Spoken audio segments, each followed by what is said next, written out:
Types of Djinn of the medieval Islamic world. Types of Djinn. Both Al-Qazwini and Al-Isfahani have sections in their works in which they list various types of Djinn, demons, and monsters. In a section of his chapter on Djinn, Al-Qazwini provides descriptions of some of these creatures.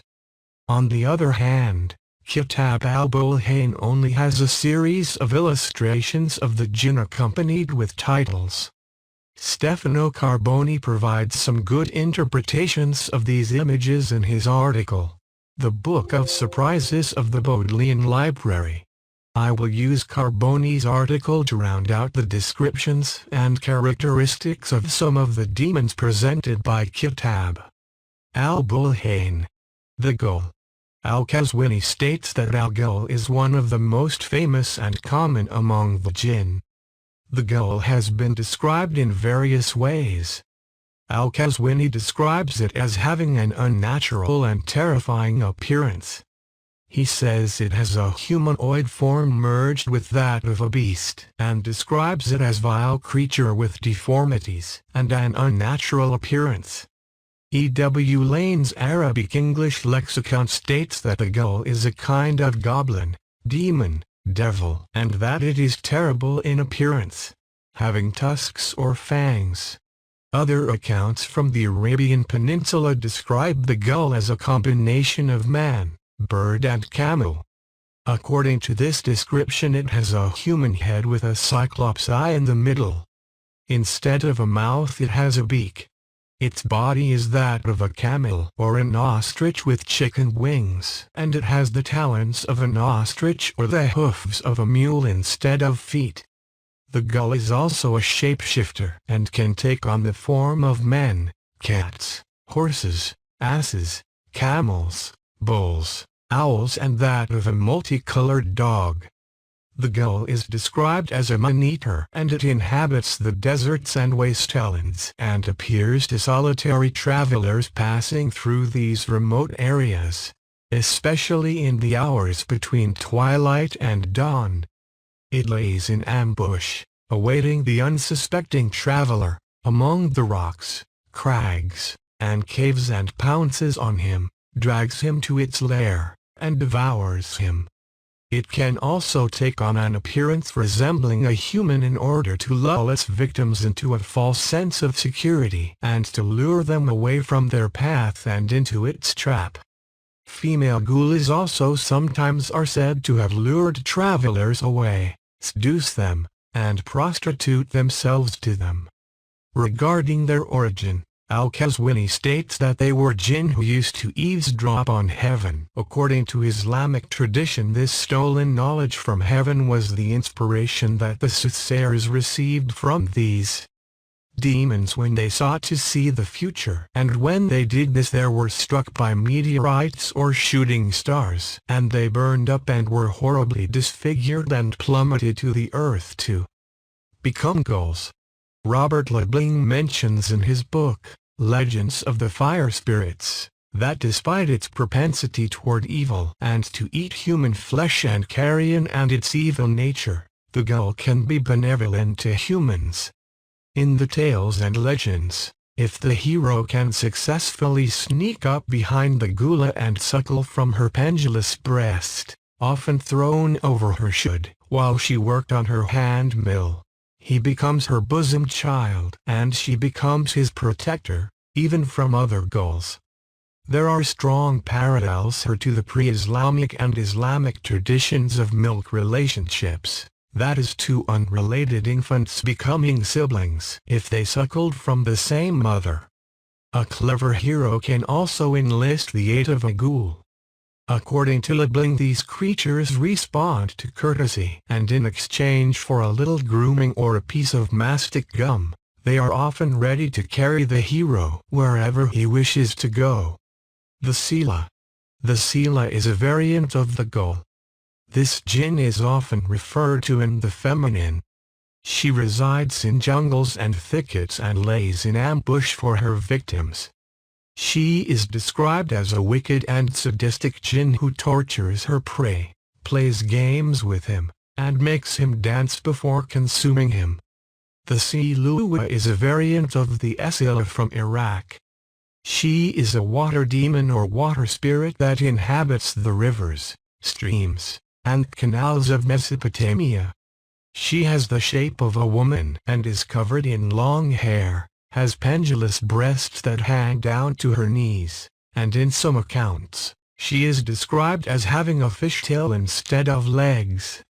She both sets traps for and hunts humans to eat and also seeks human lovers. Local beliefs state that the Silua is the product of the intermingling of humans with river demons. Al-Qazwini mentions that the wolf hunts the Sila at night. When the Sila is caught by a wolf, she cries out as it tears into her and begs to be saved, offering 1,000 dinars to her rescuer. The author states that the people ignore these pleas because they know it is the Sila. In fact, Liebling states that wolves are the only animals that the Djinn fear. He says that the Djinn cannot escape the wolves by sinking into the ground, which allows the wolves to attack them with their teeth and claws. This seems to suggest that according to some legends, the wolf has some kind of a neutralizing effect on some of the Djinn's powers. Liebling explains that this aversion to wolves is one of the reasons that Djinn never assume the wolf's form when they shapeshift. It is for this reason that wolf teeth and other body parts have been worn as protective talismans in parts of the Muslim world such as Iraq. The Gadar.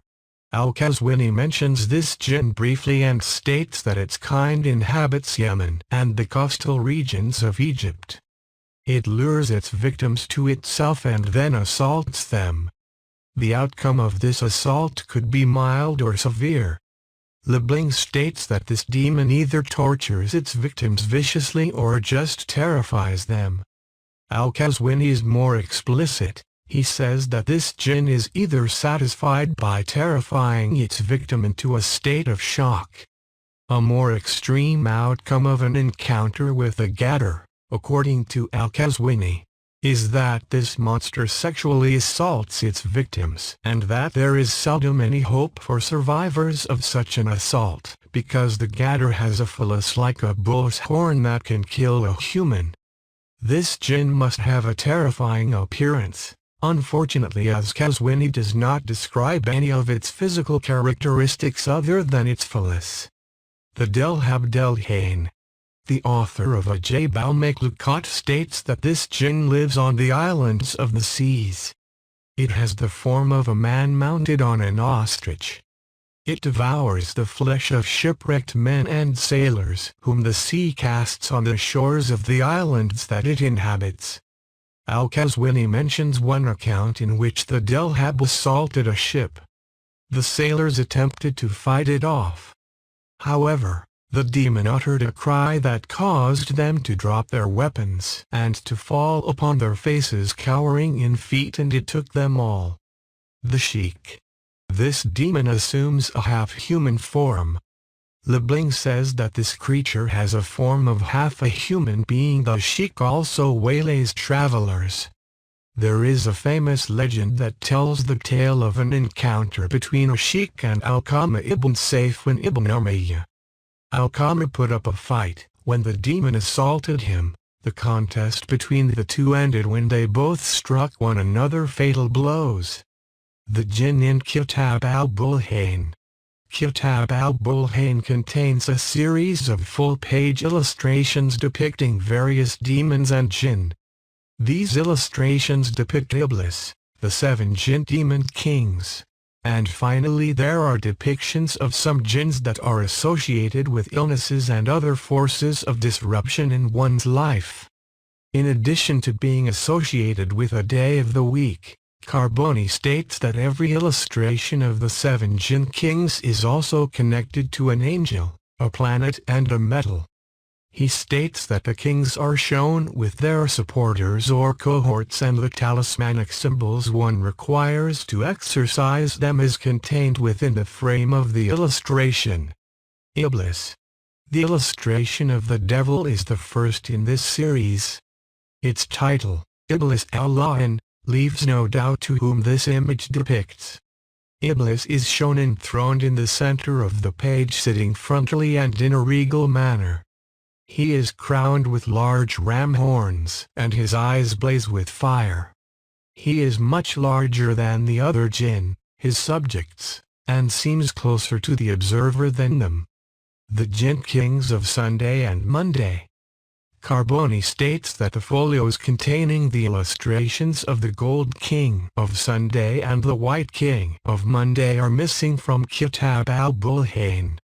However, they do make appearances in Ottoman copies, which give an indication of their name and appearance. Al-Mudahab is the Jinn King of Sunday. He is associated with the sun. According to tradition, this Jinn king possesses secrets of the occult and knowledge of the transmutation of gold, and is also associated with silk brocade.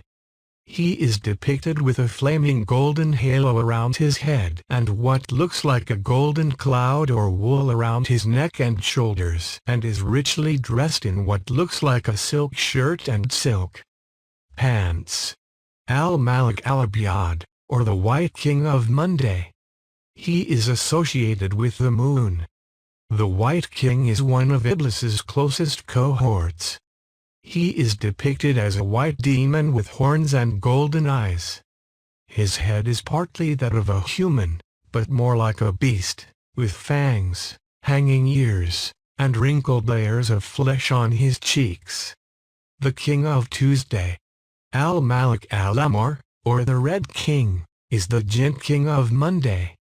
He is associated with the planet Mars, the planet of war. Like the ancient war god of the Romano-Greek pantheon, Ares Mars, this jinn is associated with war and depicted as a monstrous being riding a lion, armed with a sword and holding a severed head. The King of Wednesday. Al-Malik al-Aswad, or the Black King, is the King of Wednesday. He is a powerful jinn king, said to rule over a multitude of other jinns. He is associated with the planet Mercury. Carboni describes his helpers as quite extraordinary. He is black and horned, with flames coming out of his mouth and eyes. A powerful sorcerer, he is also responsible for teaching magic to his followers. The King of Thursday. The Jinn King of Thursday is called Shamar-Ash. Some sources refer to him as Abu al-Walid, meaning the father of the child. He is therefore depicted holding a naked child. Carboni says that it is unclear whether this jinn's influence on the child is positive or negative. He is associated with Jupiter. The King of Friday. The Jinn King of Friday is Zaba, the four-headed demon. He is depicted sitting in a royal manner. Two of the heads are in profile and two facing forward. All of them depict some sort of animal, or a morphing of animals. This Jinn king, like the spirits and demons of ancient Mesopotamia, is associated with the wind. The name Zaba means whirlwind. He is associated with the planet Venus. The King of Saturday. The last of the seven Jinn kings is Maymun, which means monkey in both Arabic and Persian. He is sometimes referred to as Maymun al-Shahabi, making him another demon associated with the wind and the clouds, because he uses them to fly. He is associated with Saturn. This demon is also depicted carrying a child or a man who appears to be asleep. This may signify that he is an abductor of the sleeping or unwary humans. He is winged, covered in hair, and has the face of a monkey with horns on his head. He is depicted as descended from the clouds, and his followers also seem to be inhabiting the clouds, making him perhaps a leader among the wind demons. Other jinn in Kitab al-Bulhain. In addition to Iblis and the seven demon kings of the week in Kitab al-Bulhain, there are also some pages with illustrations of additional jinn. These demons can be related to disruptive forces in one's daily life such as illnesses. Kabus. One of these disruptive jinn is kabus or the nightmare. Kabus can disrupt his victim's nightly life, causing nightmares and restless sleep. This sleep disruption can translate into one's daily life, which is impacted by the fatigue of a fitful and restless sleep. In the illustration, Kabus visits his helpless victim while he is asleep in his bedroom. He descends upon him from above as a dark, menacing figure ready to fully encompass him with little hope of escape from his influence. Tabia. The female jinn, Tabia, is depicted holding a child. Carboni states that the presence of this jinn is interesting because her origins harken back to the Kabbalah. She represents the demonic goddess Lilith, who seeks to control and weaken babies. He also argues that she can be linked to Christian demonology as the character of the Queen of Witches. Carboni says that this image acquires an extraordinary significance linking Hebrew, Christian and Islamic traditions together. Huma. Huma is the last of the jinns illustrated in Kitab al-Bulhain. Huma is the fever and thus a bringer and spreader of illness. In the image, he is three-headed and frontally seated with his arms wide as if he were going to embrace his next victim and cause him to be ill.